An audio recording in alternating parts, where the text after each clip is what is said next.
मैंने भी खाना खाया बहुत।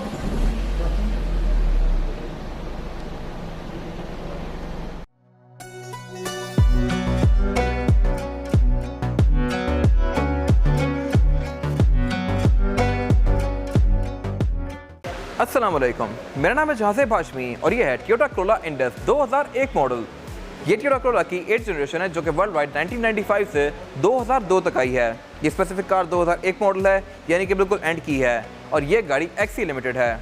इस स्पेसिफिक कार में बहुत सारे इंजन ऑफर हुए थे, 1300, 1500, 1600, 2000 सीसी डीजल। ये स्पेसिफिक कार 1500 सीसी पेट्रोल है और ये गाड़ी काफ़ी लिमिटेड है, इस तरह से कि इसमें सनरूफ भी है।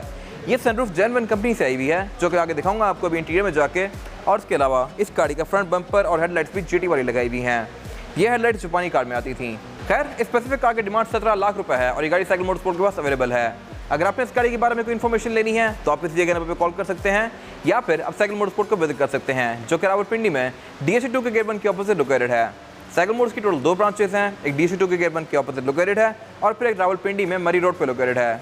गाड़ियों में काम भी किए जाते हैं, जैसा कि tints, wrap, ceramic coating, PPF, और उसके अलावा यहाँ पे फिर एक पेंट बूथ भी अवेलेबल है जहाँ पे बेस्ट क्वालिटी का पेंट किया जाता है। फिर यहाँ पे गाड़ियाँ फेसलिफ्ट भी की जाती हैं। तो गाड़ियों में किसी भी तरह के काम के लिए cycle motorsports is the place. Overall it's a great Corolla and today I am going to review it. Let's have the exterior of this car. ये टोयोटा कोरोला इंडस 2001 मॉडल का फ्रंट लुक है और इस गाड़ी की काफ़ी huge fan base है worldwide भी और पाकिस्तान में भी, क्योंकि ये गाड़ी बिल्ड क्वालिटी के लिहाज से बड़े नेक्स्ट लेवल पे थी।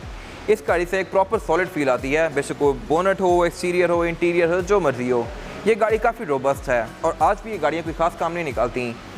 आगे बात की जाए स्पेसिफिक कार के फ्रंट लुक की, तो ये GT में कन्वर्ट हुआ हुआ है। इसकी हेडलाइट्स डिफरेंट हैं।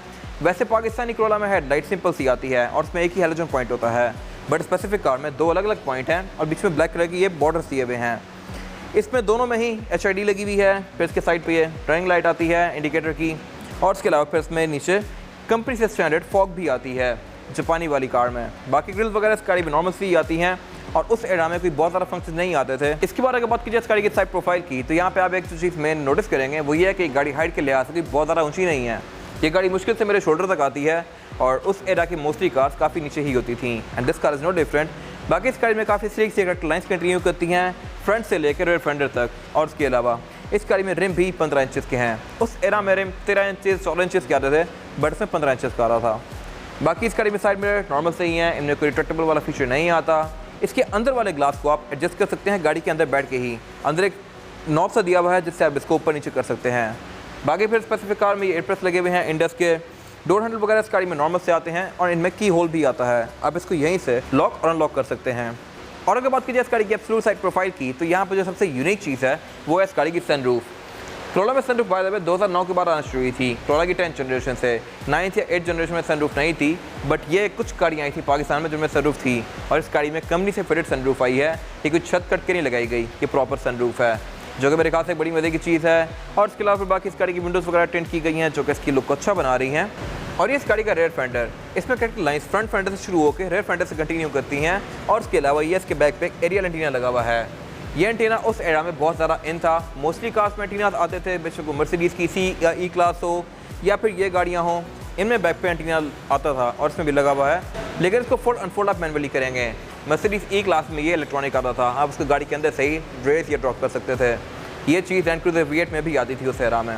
और ये इस गाड़ी का रेयर लुक, इस एरा की मोस्टली कोरोलास ऐसी आती थी। उनके बैक पे एक काफ़ी बड़ा सारा रेड कलर का पोर्शन आता था, इस कार में भी दिया गया है। और इसके अलावा स्पेसिफिक कार में रेड बम्पर भी GT की तरह कन्वर्ट किए हुए हैं। ये थोड़े ज़्यादा नीचे तक आते हैं as compare to normal Corolla. बाकी फिर इस पर गिल स्पॉइलर लगा हुआ है, टेल लाइट इसकी हेलोजन में आती हैं। इनमें 2 अलग अलग पॉइंट्स दिए गए हैं, बाकी इंडिकेटर और रिवर्स भी इसका हेलोजन में है। सेंटर में एक कोरोला की बैचिंग दी गई है और उसकी ट्रंक को लॉक करने के लिए ये की आती है।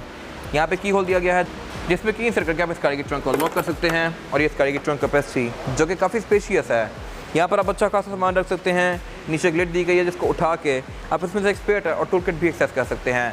बाकी आप लोग कुछ खास नहीं आता। इसके बाद अगर बात कीजिए इस गाड़ी के इंटीरियर की, तो इंटीरियर इस गाड़ी का लुक्स के लिहाज से बिल्कुल बेसिक सा है।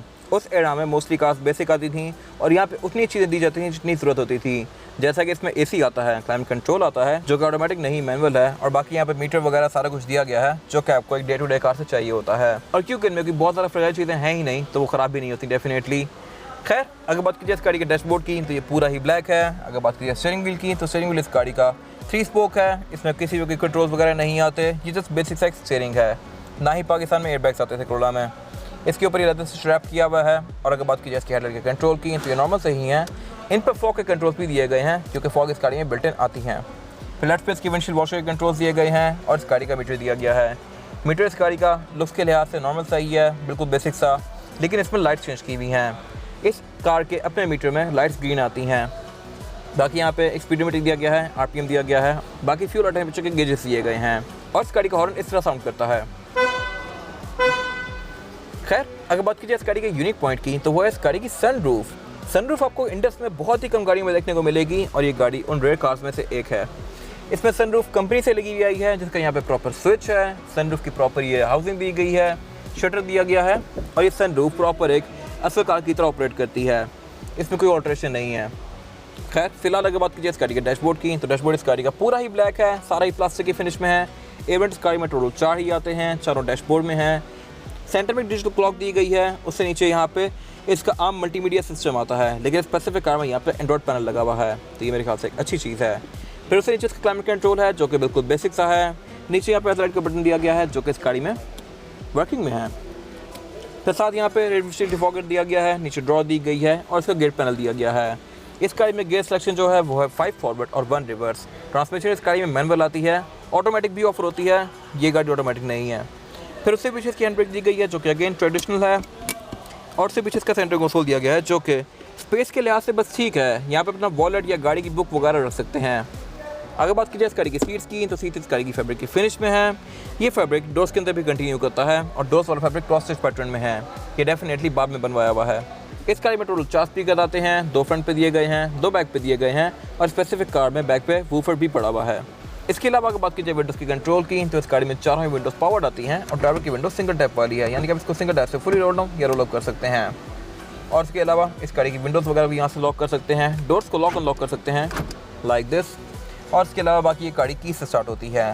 वैनिटी मिरर इस गाड़ी में ड्राइवर और पैसेंजर दोनों के लिए आते हैं। सेंटर में रेयर मिरर दिया गया है जो कि बेसिक सा है और ये इस गाड़ी का यूनिक सेलिंग पॉइंट इसकी सनरूफ। इसमें सनरूफ है जिसको आप यहाँ से ओपन और क्लोज कर सकते हैं लाइक दिस। ये मेरे ख्याल से एक बड़ी मजे की चीज़ है। इसके अलावा यहाँ पे कुछ खास है नहीं। इसके बाद अगर बात कीजिए इस गाड़ी में ड्राइवर पैसेंजर के लिए सीटिंग कैपेसिटी की तो ये इस गाड़ी में बैक पे की बहुत ज़्यादा स्पेशियस नहीं है। मेरे पास लेग रूम भी यहाँ पे बिल्कुल पूरा है और हेड रूम भी। इसके बाद से आने वाली कोरोलास बहुत ज़्यादा स्पेशियस हो गई थी, स्पेशली ड्राइवर पैसेंजर्स के लिए। इसमें फ्लोर पर भी फ्लैट नहीं आता, तो बैक पे यहाँ पे 2 लोग आसानी से बैठ सकते हैं। 3 लोग बैठना चाहे तो बैठ जाएंगे, लेकिन फिर ज़्यादा कंफर्टेबल नहीं होंगे। इसके अलावा अगर बात की जाए फीचर्स की तो इस गाड़ी के रेयर डोर्स जो हैं इनकी विंडोज़ पावर्ड आती हैं, मेरे ख्याल से एक अच्छी चीज़ है। और इसके अलावा सेंटर में एक सेंटर कंसोल दिया गया है जिसको निकाल के आप एज एन आर्मरेस्ट यूज़ कर सकते हैं और यहाँ पे कोई कप होल्डर वगैरह नहीं आते। आर्मरेस्ट इस गाड़ी में भी आता था, जबकि XLI 2018 तक भी आर्मरेस्ट नहीं आते थे, तो वो मेरे ख्याल से एक वियर्ड चीज़ है। आर्मरेस्ट GLI से ऑनवर्ड्स आना शुरू होते हैं कोरोला में। बाकी बैक पे यहाँ पे सीट बेल्ट दी गई हैं, हाइड्रेस टाइप के दिए गए हैं, ये बैक पे स्पीकर आते हैं और इसके अलावा यहाँ पे कुछ खास है नहीं। इसके बाद अगर बात की जाए इस गाड़ी के इंजन की तो इंजन स्पेसिफिक कार में 1NZ FE है जो कि 1500 सीसी पेट्रोल इंजन है। इसके बाद 2NZ FE इंजन आने लग गए इसकी अगली जनरेशन से जो कि 2019 तक आए और फिर डिसकंटिन्यू कर दिए गए। ये गाड़ी परफॉर्मेंस के लिहाज से ठीक है। अगर एवरेज की बात की जाए तो ये गाड़ी आपको तकरीबन 9-10 की एवरेज दे सकती है, जो कि मेरे ख्याल से कि बहुत ज़्यादा अच्छी नहीं है बॉडी साइज़ के लिहाज से, लेकिन इस एरा की गाड़ियाँ इतनी ही एवरेज देती थी। इसके अलावा स्टीयरिंग व्हील इस गाड़ी में पावर्ड आता है, लेकिन ये हाइड्रोलिक है, इसमें ऑयल डलता है। बोनट इस गाड़ी का स्टैंड से ओपन होता है और इसके अंदर इंसुलेशन भी दी गई है। इसके अलावा यहाँ पे कुछ खास है नहीं। इसके बाद अगर बात कीजिए इस गाड़ी के टायर साइज़ की तो टायर साइज़ जो आता है इस गाड़ी में वो है 185, 65 और 14। इसमें 14 इंच का रिम लगा हुआ है जो कि डुअल कॉम्बिनेशन में है, एल्यूमिनियम और ग्लास ब्लैक की फिनिश के साथ। और टायर भी इस गाड़ी में ठीक है जो कि आपको 30-40 किलोमीटर तक एक अच्छी राइड प्रोवाइड करेगा। बाकी उस एरा में गाड़ी में कुछ खास नहीं आता था, बट इस स्पेसिफिक कार में ऑल व्हील डिस्क ब्रेक है, यानी कि चारों ही टायरों में डिस्क ब्रेक दी गई है। ये मेरे ख्याल से एक अच्छी चीज़ है। ये था आज का रिव्यू। अगर आपको रिव्यू पसंद आया तो इस रिव्यू को लाइक कीजिए, मेरे चैनल को सब्सक्राइब कीजिए और अगर आपके पास गाड़ी से रिलेटेड कोई भी राय है तो उसको कमेंट सेक्शन में शेयर जरूर कीजिएगा, ताकि वो लोग जो गाड़ी लेने वाले हैं वो आपकी राय से फ़ायदा उठा सकें। अपना ख्याल रखिएगा। Thank you.